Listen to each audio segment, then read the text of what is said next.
This is the first ransomware attack we know of that was run end-to-end by an AI agent, no human at the keyboard. Here is the attack. Here's why your environment is exposed to it right now. And here is the single move that shuts it down. It broke in through one unpatched server, swept the place for credentials, moved laterally, encrypted a production database, and destroyed it, more than 600 payloads. One operator, and that operator was a language model. Researchers at SawDraft call it JADEPUFFER. Not a person, not a crew, an agentic threat actor, which means the attack capability was delivered by an AI agent instead of a human toolkit. And the way in was almost insulting in how ordinary it was.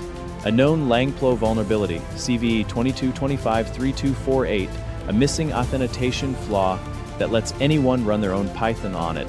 No login required.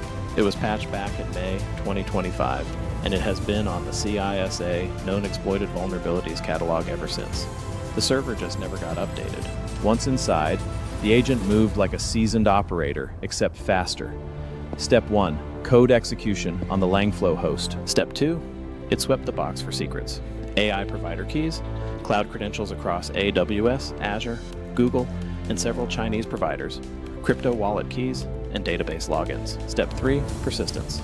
It dropped a scheduled task that beaconed back to the attacker every 30 minutes. Step 4, it pivoted off that host to the real target, a separate internet-facing server running a MI6 database and an Alibaba Nacos can configure a service.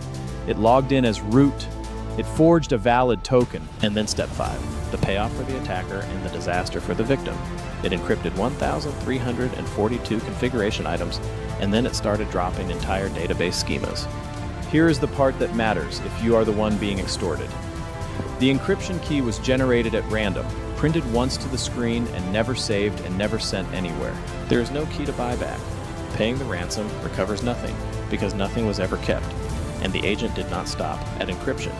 It deleted whole databases and left a comment in its own code claiming it had already copied the data somewhere else. Researchers found no evidence that was true. That was the model talk, not a fact, which is a preview of a new problem.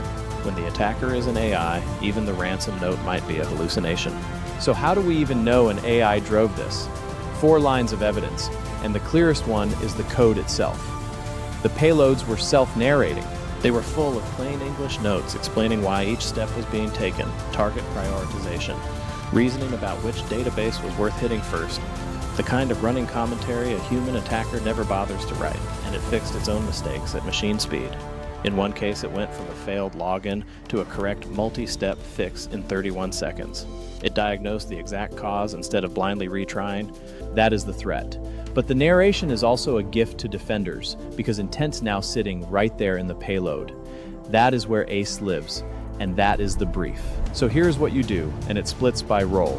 Engineers, patch Langflow and never ever expose code execution endpoints to the internet. Architects, move your secrets to a dedicated manager and treat your AI orchestration layer like the credential vault it actually is. Segmented, control egress.